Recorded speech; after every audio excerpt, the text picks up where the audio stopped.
What's going on, guys? Obviously, it's Jordan here, and this is kind of a weird one because, as I mentioned, I was possibly going to do this 10th final episode of the internship game series sometime in April after my internship.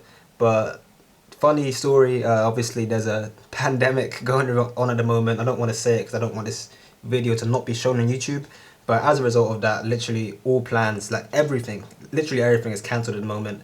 It's kind of crazy. I think Bank of America are one of the better ones because they're postponing it. I know a lot of firms are doing virtual spring weeks, so that's kind of interesting. But yeah, now I have a free spring, a free summer, and I guess so does everyone else in Europe and America. But nonetheless, I figured since now I have so much time out here in quarantine, now would be a good time to, I don't know, like I was looking through my series thinking about what am I going to talk about next. And then I realized that I have a whole 9 episode series of talking about 9 different things, CVs, cover letters, applications, interviews, and such. But I don't actually have one, comprehensive summary of that to kind of tell you what to do throughout the process. And also, I haven't talked about what you're doing before or after the process. So I figured today, for the last time in front of this camera for this series, I'm going to talk about the 3 things I think you should do before your internship and a bunch of things I think you should do collaboratively, like throughout the process, as mentioned throughout the series so far.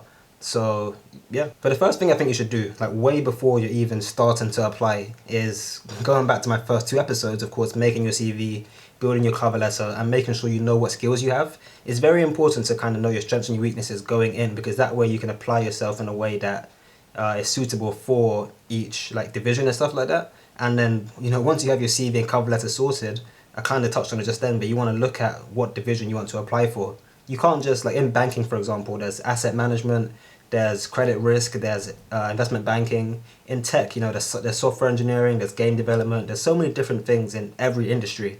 So once you know where you want to go, be it, of course, banking or finance, I should say, tech, media, the creative industries, find out what specific role you're going for and what specific skills are needed for that role, and then you can address the skill gap once you have your CV and stuff on one hand, and then your role, like job description, on the other one.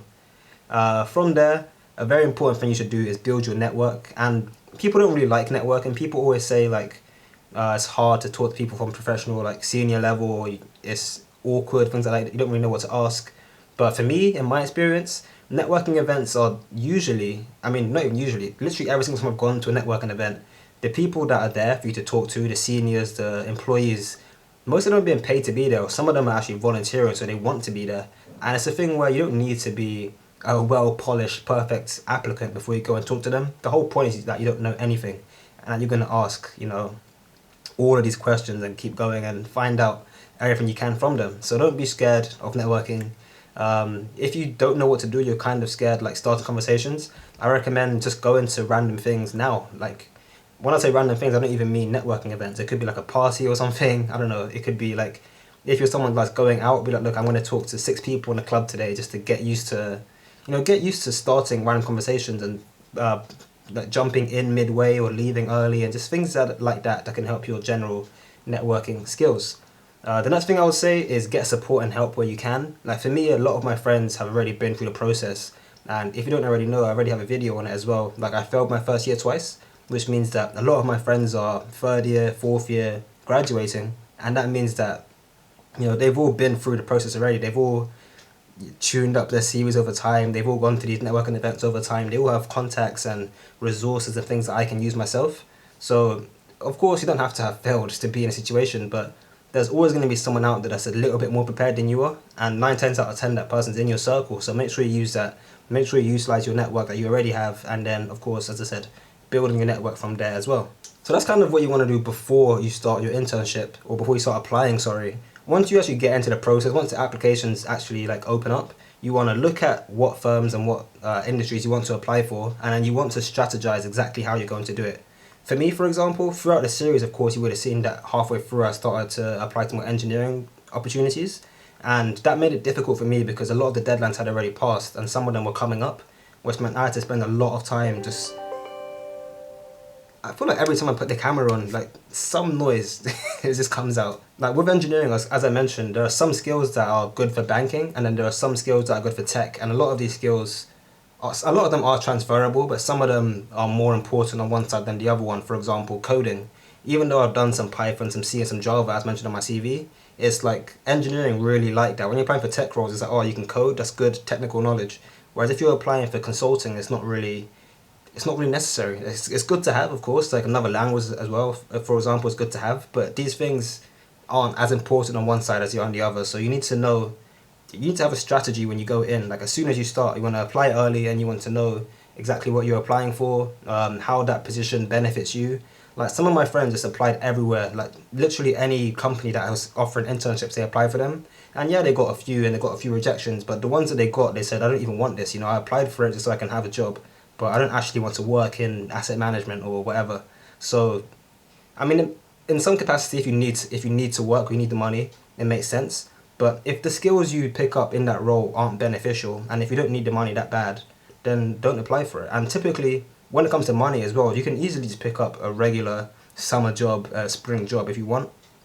There's no need to bank on an internship just for money and experience because, as I said, if the skills don't benefit you in the future, the money is not essential. If it's not going to be in a favorable location, like you might have to move out somewhere, then don't do it. So have a strategy, and of course, as I said, apply early as well. Final thing that helps me out more so in the second half of applications than the first half, but it's finding a mentor or at least someone you can talk to about it consistently that's been through the process, that's ideally working in the same industry as you that you can see frequently as well. Because mentors are like, I mean, there are so many students out there, but typically a lot of us students are going through the same, the same beaten track, school, college or sixth form and then university and then a grad scheme and career rise, you just continue on that path. But a lot of us, or I say a lot of us, I can't speak for everyone, but people out there don't want to do that. There are people in the world that just want to want to take their own path, or they want to do alternative careers, or maybe they took a degree in engineering but they want to work in the creative industries, or maybe they did economics but they want to go into like writing books or teaching or something. And it's hard to find that in your course. Like a lot of people in your course are going to be doing, I mean, everyone's going to be on their own path, but if you can find a mentor or someone who's already done what you want to do, you can emulate their success, you can shoot ideas off of them and see what bounces back. You can work on a plan, you can see if they can give you opportunities themselves, because some mentors can even offer you a job or a shadowing opportunity, or just look at their workplace to see if you actually want to work there. And having that sort of foundational support is so important. Of course, as I mentioned before as well, peers and friends are useful, but a mentor, someone who's in that space, is invaluable in so many ways. So yeah, I mean, that's basically it. That's a quick summary of the things that I think I've talked about throughout the course of the series.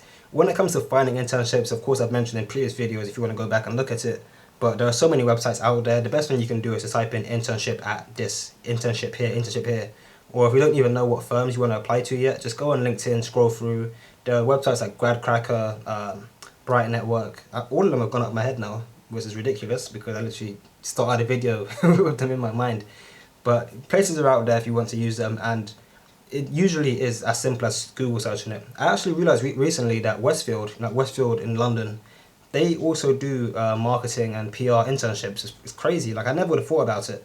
But most firms, most companies, most organizations will take interns because it just makes sense economically. Like you do want to have fresh minds every now and then. You do want to have people that come in that can start working in one summer and then come back in a few years instead of having to apply, instead of hiring new people every year consistently. So just have a look. Your dream company might be looking for you right now and you don't even know about it yet. But otherwise, that's basically it. It's been a good series. I'll put the playlist link in the description below. If not, it'll also be in the iCard, I think, here. But otherwise, yeah. Hope you guys enjoyed the series. Hope you enjoyed this video. It's been good fun. We're starting the next one next week, actually, or maybe the week after. But we have a new challenge in mind, so stick around for that. Hope you enjoyed. And take care while in quarantine. Keep your hands washed.